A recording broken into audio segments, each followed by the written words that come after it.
Teachers of language, serving the people for a better world, better future.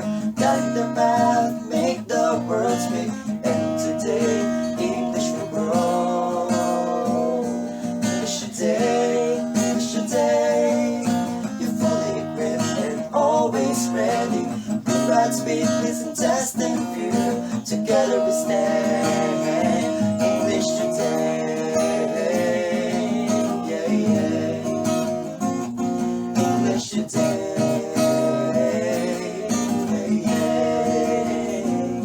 English today.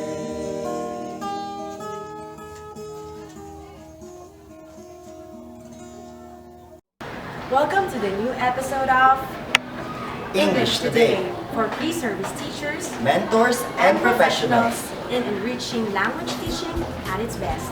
I'm Pat Degia, And I am Paul Mingulio. brought to you by TQ12 in cooperation with Philippine Normal University. Last time in English Today.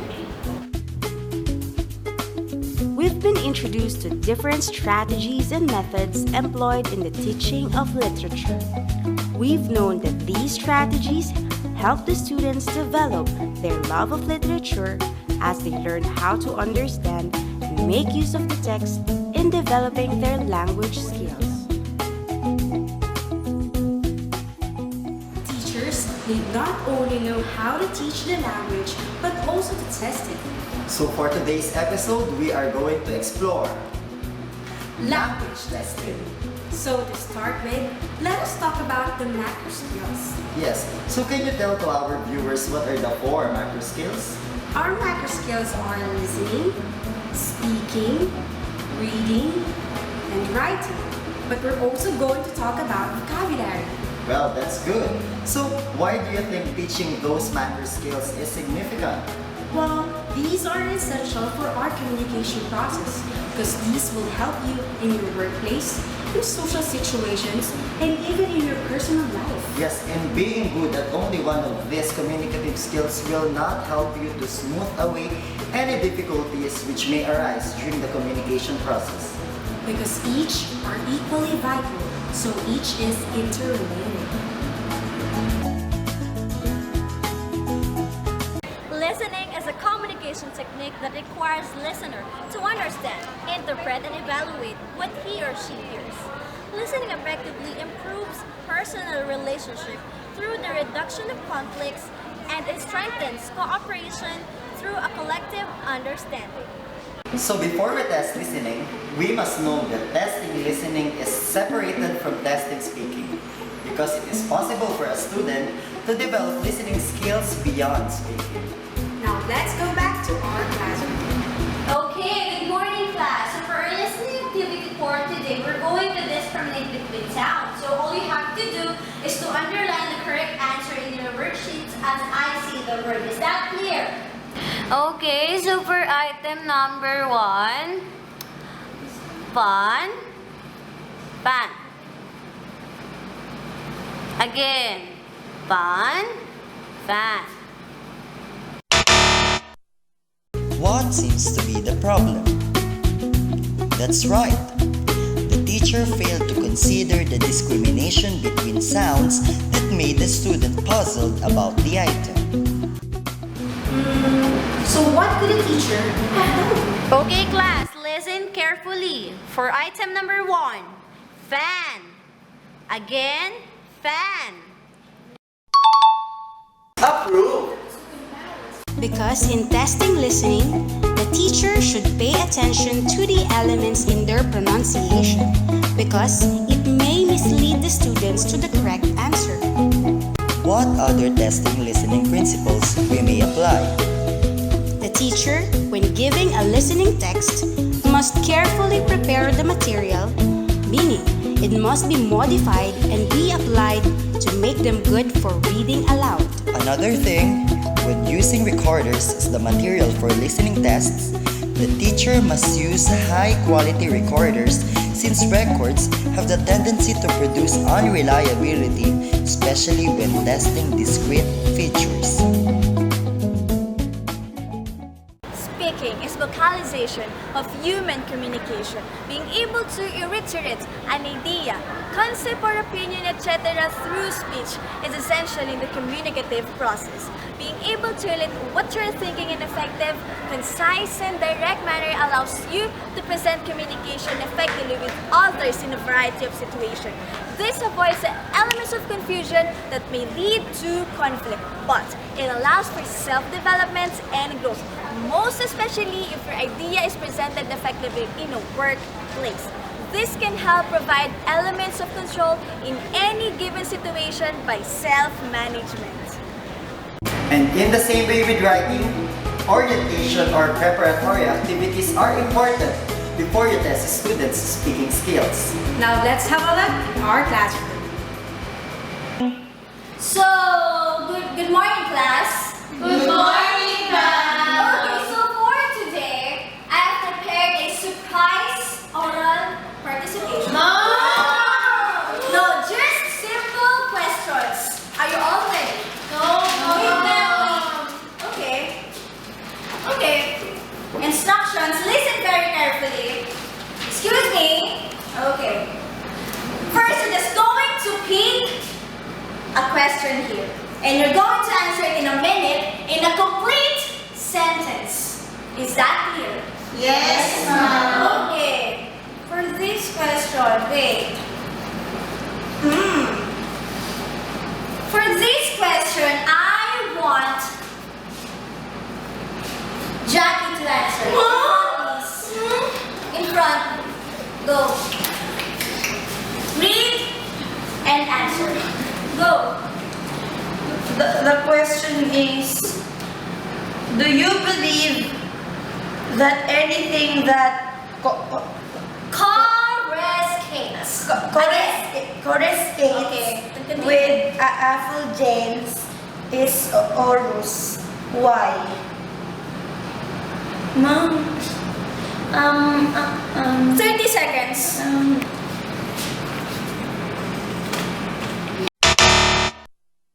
What seems to be the problem? That's right. The teacher failed to provide clear instructions as well as to make sure that students have enough schema. So what could a teacher have done? So before we have our oral recitation, we'll first discuss about abortion. Abortion, as we all know, is... Okay class, are you ready for your oral recitation? Yes, ma'am. Okay, so first you're going to pick your question and the answer. Who wants to do it first?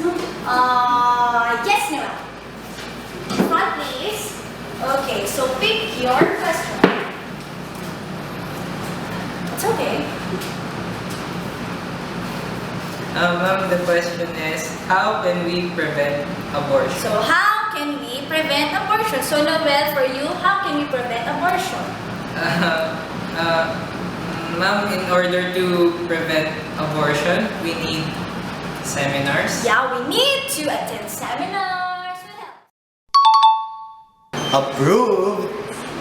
Because in testing speaking, we have to ensure that the students know how the process will go, especially in oral questionnaires as one of speaking test formats. Also, it is important that the students have enough schema so they'd be able to answer the questions with their thoughts organized. What other testing speaking principles can we practice? Since it is hard to test productive skills, like the speaking, the teacher should not set a high affective filter so the students won't feel intimidated when speaking in class.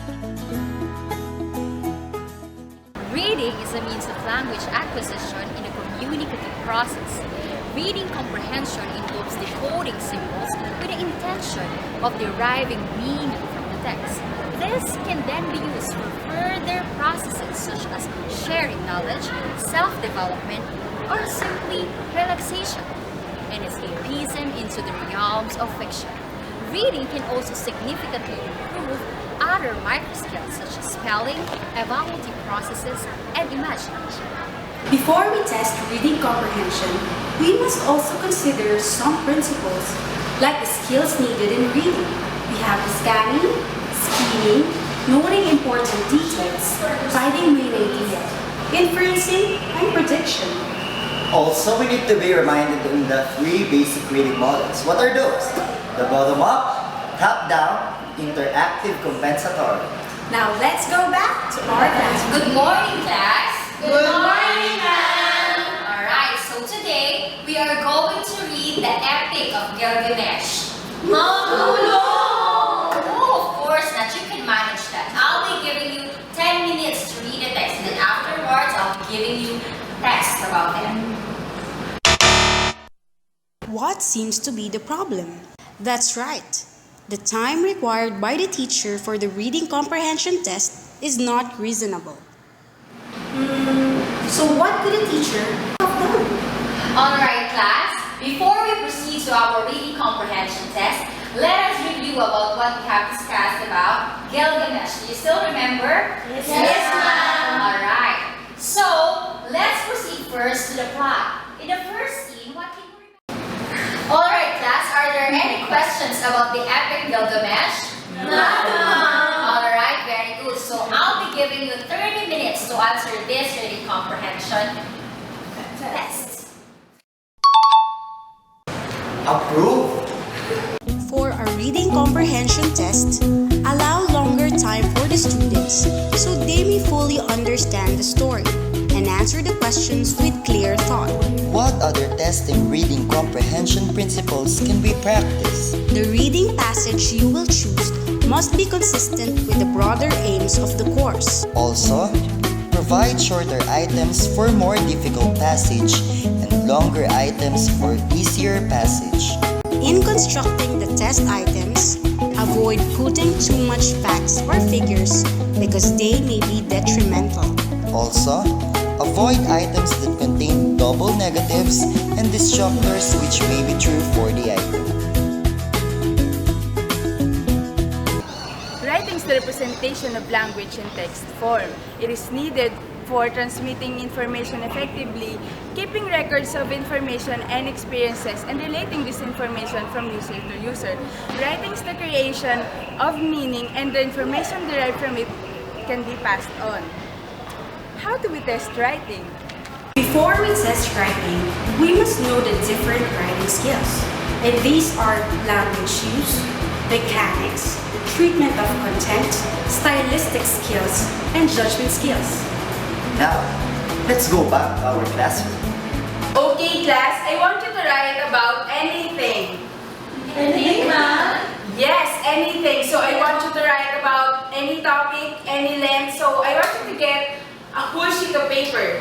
Yes, And I will be giving you 10 minutes to finish that. Is that alright? Oh, yes, ma'am. What seems to be the problem? That's right. The teacher failed to give orientation before putting up a composition writing test.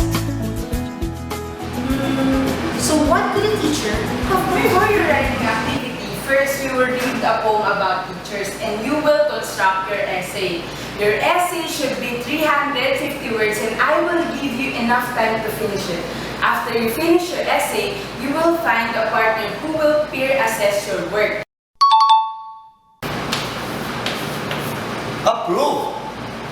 When we test writing, the teacher should provide clear and good instructions. The teacher must make sure that students have more enough schema so that everyone knows what to write. The teacher must make sure that there must be a meaningful situation in context and must ensure an amount of clear and concise content. And the teacher must state how long the composition will be. Because when instructions are more exact, students' test reliability increases.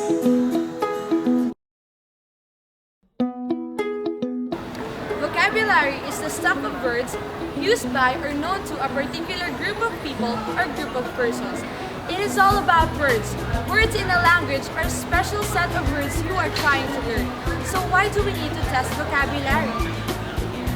Good morning, class. Today we are going to know the meaning of the underlined word. And our sentence is, the decision was unjust. Our choices are A, faithless, B, unnecessary, C, unmerited, D, pointless. What seems to be the problem? That's right. The teacher's options are all synonyms of the underlined word. So what could a teacher have done?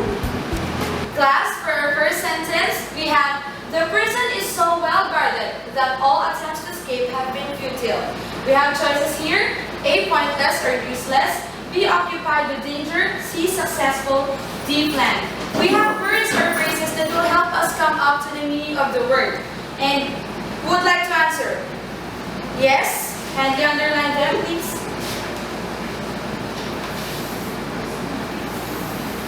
Very good. So using these words, using these context clues, it will help us arrive to the meaning of the word. And what do you think is the meaning of the word futile? Yes, please kindly insert the letter. Very good.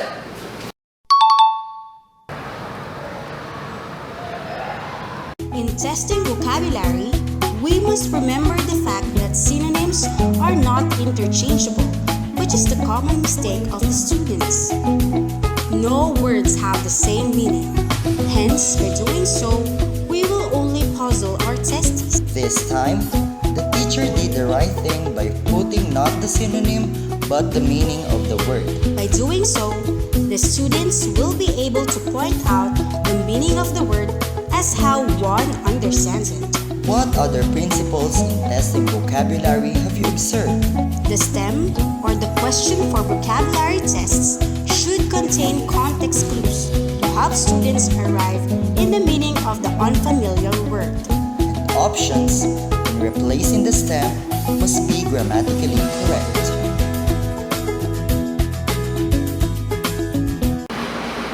Checking for understanding permeates the teaching room. In the real context, there are a lot of cases that students just sit there quietly while the teacher doesn't even know whether he or she is being understood or not.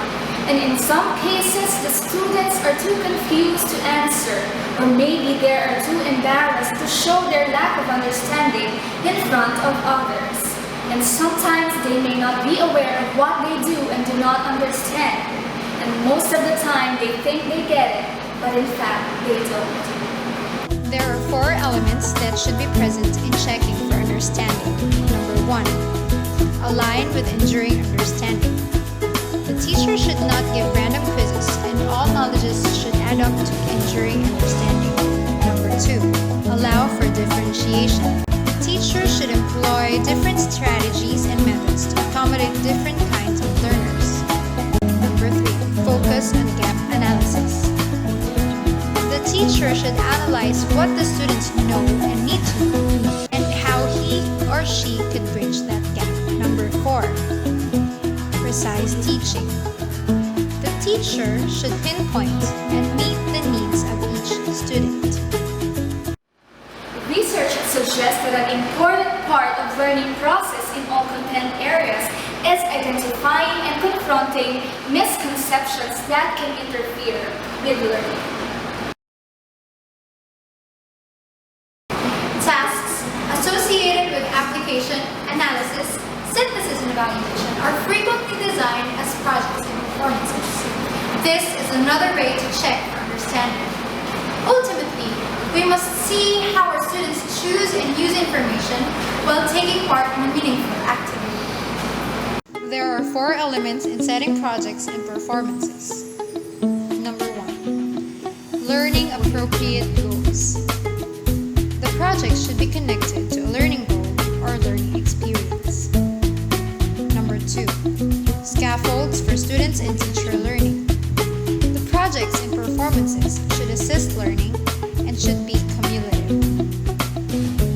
Number 3. Frequent opportunities for formative assessment and revision. The teacher should periodically check the work of the students and pay attention for errors and revision. Number 4. Social organizations that promote participation and sense of agency. The students should be grouped in a way that they would be able to do the project.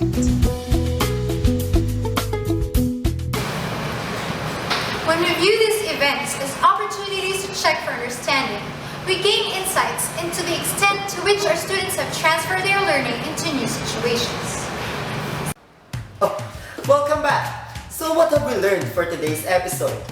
We have learned the different strategies and techniques in testing the macro skills, checking for understanding, and using projects and performances in assessing learning. You know, it's really fun to explore, experience, and learn the language with you guys. I'm Paul Mengulio, And I'm Pat De Gia, and this is the show that innovates yesterday will change tomorrow. and improves today. And this is English Today. Know whether can not gain understanding. Ulitin na. teachers.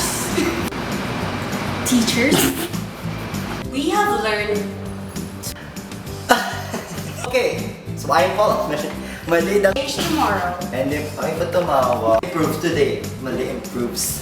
What have we learned for today's discussions? English today. It's really fun to learn, experience, and explore the language. Explore. Come on.